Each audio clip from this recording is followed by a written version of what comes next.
आज की ये वीडियो 12th क्लास की फिजिक्स की लेसन 2 की ये 10वीं वीडियो है, यानी कि जो लेसन 2 आपका चल रहा था उसकी ये 10वीं वीडियो है। इस वीडियो में आज हमने टॉपिक रखा है समांतर प्लेट संधारित्र की धारिता, यानी समांतर प्लेट संधारित्र की धारिता निकालनी है। जब उसकी प्लेटों के बीच कोई आंशिक रूप से परावैद्युत पदार्थ रखा हो, या तो आंशिक रूप से कहे या आपका कह दे कि उनके बीच में कोई परावैद्युत पदार्थ रखा है। सपोज दैट ये वही चित्र है जो इससे पहली वाली वीडियो 9वीं में था कि ये समांतर प्लेट संधारित्र है जिसकी प्लेटें x और y हैं, और इनके बीच में हमने क्या किया है कि एक ऐसा कोई परावैद्युत पदार्थ की छड़ रख दी है। परावैद्युत पदार्थ जैसे कांच है, मोम है, अभ्रक है, इस टाइप से। तो हमने मान लिया कांच की कोई पट्टी रख दी है। जब हमने इसके बीच में कांच की पट्टी रख दी तो इसकी धारिता पर क्या प्रभाव पड़ेगा ये आपको बताना है। समझ में आ गई बात? तो यही चीज को हम बहुत ही प्यार से डेरिवेशन के थ्रू इसको हम समझेंगे। तो देखिएगा इसमें थ्योरी कितनी लिखनी है वही बताऊंगा मैं आपसे। जो नए लोग हैं वो तो उनको मैं बता देना चाहता हूं कि हमारे चैनल के माध्यम से आप फिजिक्स, केमिस्ट्री, मैथ की तैयारी फ्री ऑफ कॉस्ट करोगे। और आपको मैं बता देना चाहता हूं कि हमने जो इससे पहले वाले चैप्टर के नोट्स अपलोड कर दिए थे वो डाउनलोड कर लेना। दूसरे वाले चैप्टर जैसे खत्म हो जाएगा आप उसके भी नोट्स आपको अपलोड कर देंगे। ठीक है, तो स्टार्ट करते हैं। देखिएगा इसकी थ्योरी क्या, माना एक समांतर प्लेट संधारित्र है जिसकी प्लेटें x और y है, जिनके क्षेत्रफल यानी प्लेटों का क्षेत्रफल a है, दोनों प्लेटों का क्षेत्रफल a है, और इनका पृष्ठ घनत्व प्लेटों के आवेश का पृष्ठ घनत्व सिग्मा है।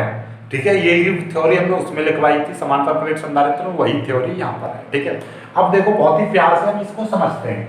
जैसे कि हमने पहले आपको दो फॉर्मूले बताए थे। दो फॉर्मूले कौन कौन से बताए थे? एक प्लेटों के बीच की जो वैद्युत क्षेत्र की जो तीव्रता है वो सिग्मा अपॉन क्या था, के एप्सिलॉन 0 थी। और जहां पर सिग्मा यानी पृष्ठ घनत्व था, ये सिग्मा क्या था आपका पृष्ठ घनत्व था। आवेश का पृष्ठ घनत्व लिख दीजिएगा, आवेश का पृष्ठ घनत्व। जो पहली बार देख रहे हैं उनको मैं बता देना चाहता हूं कि ये आवेश का पृष्ठ घनत्व होता है जिसका मान Q अपॉन A होता है। अर्थात एकांक क्षेत्रफल पर जितना आवेश होता है उसी को हम उस क्षेत्र का पृष्ठ घनत्व कहते हैं। तो जब ये वैल्यू मैं यहाँ पर रखूंगा तो E बराबर क्या हो जाएगा, ये E, ये देखिएगा E की जगह पे ये क्या एप्सिलॉन 0 A रखूंगा, नीचे क्या है के एप्सिलॉन 0। A नीचे आ जाएगा, डायरेक्टली मैं लिख दूं आपका क्या हो जाएगा एप्सिलॉन, ये हो जाएगा A और के एप्सिलॉन 0 यानी कि Q अपॉन A। इसकी जगह पे मैंने Q अपॉन A रख दिया क्योंकि ये नीचे आ गया तो Q अपॉन A। समझ में आ गई बात? तो मतलब नॉर्मली आपको ये फॉर्मूला पता होना चाहिए एक, और एक दूसरा फॉर्मूला और आपको पता होना चाहिए कि विभव जो होता है दो प्लेटों के बीच के जो विभव होता है वो कितना होता है, E इंटू डी होता है। यदि ये दो फॉर्मूले आपको पता है, नंबर 1 नंबर 2, तो इसका डेरिवेशन बहुत चुटकियों में मैं कह रहा हूँ, जिंदगी में कभी भूल भी नहीं पाओगे और चुटकियों में कर लोगे। यदि ये नहीं पता तो कभी नहीं हो सकता ये डेरिवेशन। जो पहली बार देख रहे हैं वो इन फॉर्मूलों को याद कर लीजिएगा, और जिनने पहले से देखते आ रहे हैं उनको तो पता ही है कि प्लेटों के बीच के वैद्युत क्षेत्र की तीव्रता ये होती है, पृष्ठ घनत्व ये होता है, ये मान रख देते हैं, ये हो जाता है। राइट, अब हम इसको बहुत ही प्यार से किस तरीके से करेंगे, ध्यान से समझना कि हमने जो थ्योरी क्या बताई थी, थ्योरी बताई थी कि माना एक समांतर प्लेट संधारित्र है जिनकी समांतर प्लेटें x और y हैं, जिनका क्षेत्रफल a तथा पृष्ठ घनत्व सिग्मा है। इन प्लेटों के बीच में कोई परावैद्युत पदार्थ की छड़ जिसकी लंबाई, जिसकी चौड़ाई, लंबाई नहीं जिसकी चौड़ाई है, छड़ की चौड़ाई t है, जिसको हमने इन प्लेटों के बीच में रखा गया है। यानी कि एक परावैद्युत पदार्थ की छड़, परावैद्युत पदार्थ जैसे कांच की छड़ इन दोनों प्लेटों के बीच रखी है जिसकी चौड़ाई स्मॉल t है। यानी कि कितनी चौड़ी है, स्मॉल t, यानी पट्टी की जो चौड़ी है वो कितनी है, स्मॉल t है। अब ध्यान से समझो, जब ये स्मॉल t रख दिया और ये इनके जो बीच की जो वायु की जो दूरी है, यानी कि ये जो दूरी है तो इस टाइप से आप ऐसे समझिएगा, यहाँ से लगाइए इसको, ये दूरी जो है आपका कितनी है, ये d है, ऐसा समझिएगा। ठीक है, इन प्लेटों के बीच की जो दूरी है वो कितनी है, d है। ध्यान से समझिएगा, जो अभी t दूरी रख दी तो ये आपका ये जो खाली जगह है वो कितनी बचेगी, जो खाली स्थान जो बचेगा, यानी कि खाली जो जगह है वो कितनी हो जाएगी, वो बचेगी आपकी d माइनस टी। समझ में आ गई बात? क्यों ये क्यों बची है? इसका बहुत बड़ा योगदान है, बहुत बड़ा यूज है, इसलिए मैं आपको इसको कोर्स कर रहा हूं। जैसे कि मान लीजिए इनके बीच की दूरी 10 मीटर है या 10 सेंटीमीटर है, सेंटीमीटर समझिएगा, ये 10 सेंटीमीटर है और ये जो पट्टी है ये आपकी 3 सेंटीमीटर की है, तो ये खाली जगह कितनी बचेगी? 7 सेंटीमीटर बचेगी। 10 में से 3 घटा दूंगा मैं ये वाली, तो ये कितनी खाली बचेगी? 3 सेंटीमीटर बचेगी। समझ में आ गई? वही चीज इसका बहुत बड़ा यूज है। आप देखिएगा, हमने यदि ये वैद्युत क्षेत्र की तीव्रता होती है, ठीक है, इतनी, तो ये तब है जब इनके बीच में कोई परावैद्युत पदार्थ रखा है, K, यानी परावैद्युत पदार्थ रखा है। यदि परावैद्युत पदार्थ ना हो तो इसकी जो तीव्रता कितनी होगी वो, और जो परावैद्युत पदार्थ है तब। तो मैं कह रहा हूं अभी अक्सर निर्वात अथवा वायु के लिए, तो मैं लिख दे रहा हूं निर्वात अथवा वायु, है ना, ऑब्लिक का मतलब अथवा वायु के लिए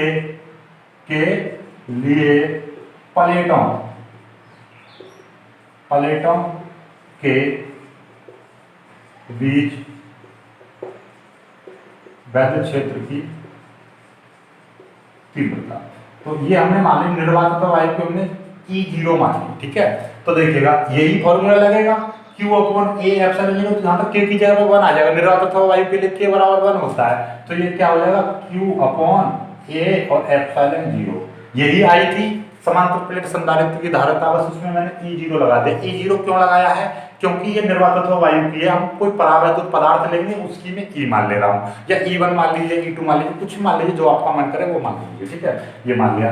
अब मैं कह रहा हूँ जब, ये तो तब की बात है जब उनके बीच में कोई छड़ नहीं रखी है, जब कोई छड़ ना रखी हो तब इन प्लेटों के बीच का जो वैद्युत क्षेत्र की तीव्रता कितनी होगी? इतनी होगी, जो कि हमने पहले ही निकाल चुके हैं, Q/A/0, ठीक है। अब देखिएगा जब इनके बीच, यानी जब प्लेटों के बीच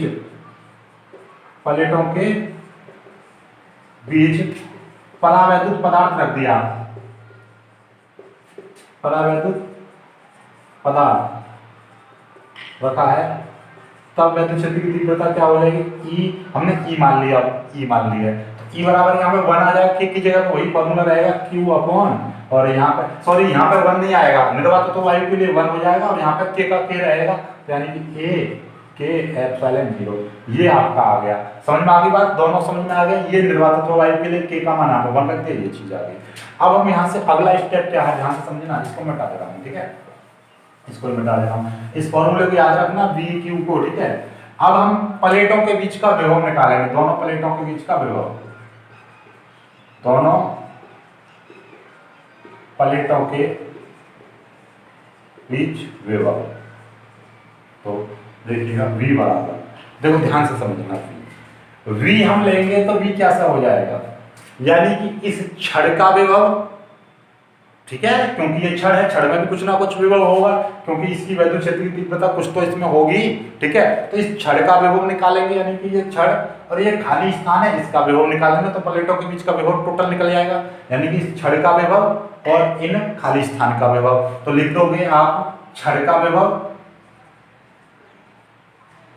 छड़ का विभव, ठीक है, प्लस वायु में विभव, ठीक है ना, प्लेटों के बीच खाली स्थान यानी कि वायु में विभव। ये अपनी ओर से लिखा है मैंने, ये किताब किसी किताब में नहीं मिलेगा, ये मैंने अपने आप से तुम जाके आप बहुत आसानी से समझ सको। वैसे ये प्लेट, ये छड़ है, तो इस छड़ का जो विभव है वो निकालेंगे, छड़ ने कितना विभव रोक रखा है, ठीक है, और ये खाली स्थान का जो विभव है। तो नॉर्मली विभव का फॉर्मूला E/T होता है, तो छड़ का विभव जो हो जाएगा वो कितना हो जाएगा? छड़ में हमने क्या लिया है? केवल E लिया है, और इसकी जो दूरी है, ये दूरी होती है, तो छड़ की दूरी कितनी है? T है। ध्यान से समझ लें, छड़ की दूरी क्या है? T है, प्लस, और ये वायु में विभव कितना है? वायु में विभव है E0 मानी है इसकी वैद्युत क्षेत्र की तीव्रता, और इसकी दूरी, क्योंकि विभव का फॉर्मूला क्या है? वैद्युत क्षेत्र की तीव्रता इनटू दूरी, तो इसकी जो छड़ की दूरी तो T है, छड़ की दूरी का मतलब छड़ कितनी चौड़ी है, ठीक है, दूरी हो जाएगी। अब इनके बीच की यानी E वैद्युत क्षेत्र की तीव्रता, और इनके बीच की दूरी कितनी हो जाएगी? इसके बीच की दूरी हो जाएगी D - T। इसका यूज यहाँ पर है, डी माइनस टी। समझ में आ गई बात? क्यों? क्योंकि जो खाली स्थान कितना बचा है वो खाली स्थान की दूरी डी माइनस टी और इनकी खाली स्थान की जो वैद्युत क्षेत्र की तीव्रता थी वो ये थी, और जो ये जो छड़ है छड़ की वैद्युत क्षेत्र की तीव्रता इतनी है तो इसमें ई इंटू टी कह दिया। कोई दिक्कत? अब इसको मिटा दे रहा हूँ, इनके मान रख दीजिए, यही आपका उत्तर है। इनका जो मान रखूंगा ये क्या है, ई क्यू अपॉन ये हो जाएगा ए के एप्सिलॉन 0 टी प्लस, और इसका ये देखिएगा इसकी जो वैल्यू है कितनी है, Q upon A epsilon 0 D minus T. बहुत सी किताबें इसको ये चीज पहले लिखती है, इसको बाद में लिखती है, इसका कोई फर्क नहीं पड़ता है, आप आगे पीछे कहीं पर लिख सकते हो, ठीक है, कोई दिक्कत नहीं है। इसमें से क्या चीज कॉमन दिखाई दे रहा है, देखिए Q upon A epsilon 0 common दिखाई दे रहा है, ये मैंने कॉमन ले लिया, तो यहाँ से देखिएगा कितना बचेगा, देखिएगा क्यू अपॉन ए एप्सिलॉन 0 यहाँ से निकल जाएगा, यहाँ से 1 अपॉन के बचेगा प्लस, और यहाँ पे क्या बचेगा, डी माइनस टी बचेगा। कोई दिक्कत? ये आपका आ गया, ठीक है। अब ये v निकल आया आपका, ठीक है, मैं इसको इस तरीके से इसमें बंद कर दे रहा हूँ, ठीक है, ये v निकल आया आपका। सिंपली समझ में आ गया यहाँ तक? इसका स्क्रीनशॉट ले लीजिएगा, फिर इसके बाद मैं यहाँ पर कर रहा हूँ। अभी तो v निकला है, हमें तो क्या निकालनी थी, इनके बीच में धारिता निकालनी थी, और धारिता बराबर c बराबर क्या होता है, q अपॉन v का मान रख देंगे, वहाँ पर निकल जाएगा। इसका स्क्रीनशॉट ले लीजिएगा, फिर मैं इसको मिटा रहा हूँ, इस वाली चीज को फिर यहाँ पर कर रहा हूँ, ठीक है। तो देखिएगा इसका स्क्रीनशॉट ले लेना, मिटा दिया है। अब हम क्या करेंगे, यहाँ पर धारिता निकालेंगे, ठीक है, क्या निकालेंगे, आपकी धारिता निकालेंगे। तो धारिता का फॉर्मूला क्या होता है, C बराबर Q अपॉन V होता है। तो यहाँ से V का मान रख दीजिए, देखिएगा, तो देखिएगा ये जो सॉरी यहाँ पे देखिएगा ये T है, यहाँ पे T भी बचेगा। क्यों T बचेगा, समझ में आ गई? क्यों पता चल गई होगी आपको ये T क्यों बच रहा है, क्योंकि यहाँ से Q A एप्सिलॉन 0 तो T बचा ऊपर और K बचा, और यहाँ पे Q epsilon 0 D minus T इतना बचेगा। तो देखिएगा ये C बराबर, ठीक है, थोड़ी सी मिस्टेक आपके पूरे डेरिवेशन को गलत कर सकती है, तो ये Q अपॉन, और ये कितना हो जाएगा, Q A एप्सिलॉन 0, और ये हो जाएगा T बटे K plus D minus T, ठीक है। ये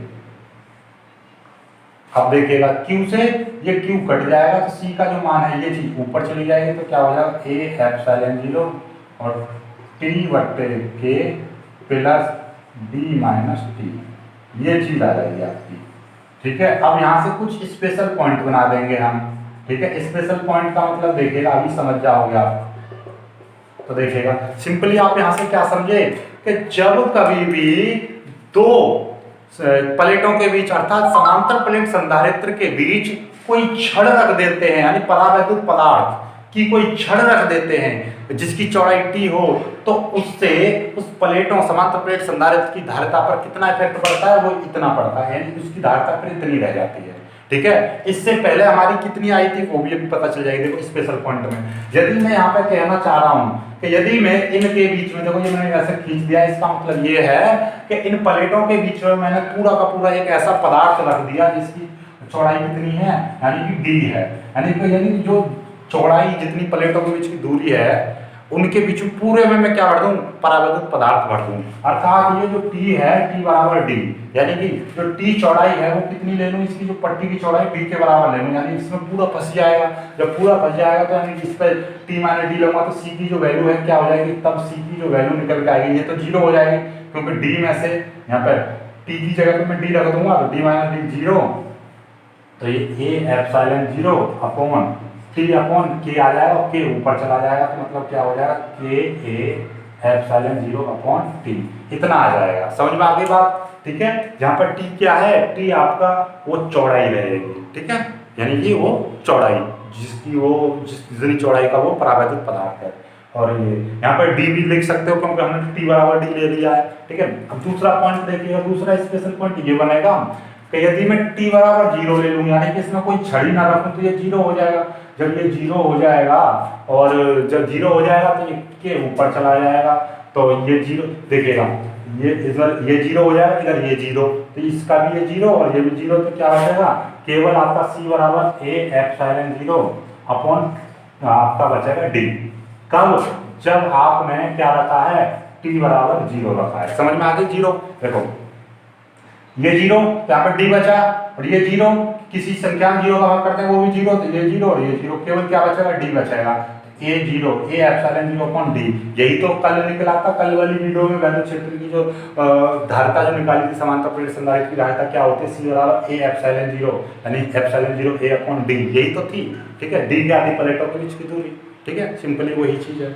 आपको यहाँ से सब कुछ समझ में आ गया होगा, इससे ज़्यादा आप इजी लैंग्वेज में कहीं पर भी नहीं समझ सकते, तो ये गारंटी ले रहा हूँ। ठीक है, तो आई होप ये चीज़ समझ में आ गई होगी आपको। अभी भी इसमें कुछ और बचता है और कुछ नहीं बचेगा। ठीक है, अब इसी तरीके से इसमें और बहुत सारे पदार्थ यहाँ पर मान लीजिए एक छड़ की जगह 2-3 रख दूँ तो वही इसी तरीके से T1 K1 T2 K2 इसी तरीके से आगे बढ़ते जाते हैं। ठीक है, क्लियर होगी बात। अब यहाँ से ये समाप्त हो गया। अब मैं आपसे बता दूँ ये हो जाएगा। अब आगे हम करेंगे इसमें कोई और कुछ देख लेता हूँ मैं, इसमें कुछ बचता है तो ये हो गया, बस यही है इसमें। ठीक है, ये समाप्त करने के बाद में कुछ अगले पॉइंट अगली वीडियो में कराएंगे। ठीक है, आई होप ये चीज़ आप बहुत अच्छे से समझ गए होंगे। स्क्रीनशॉट ले लेना सभी का और ढंग से आप इसको कर लेना। ठीक है।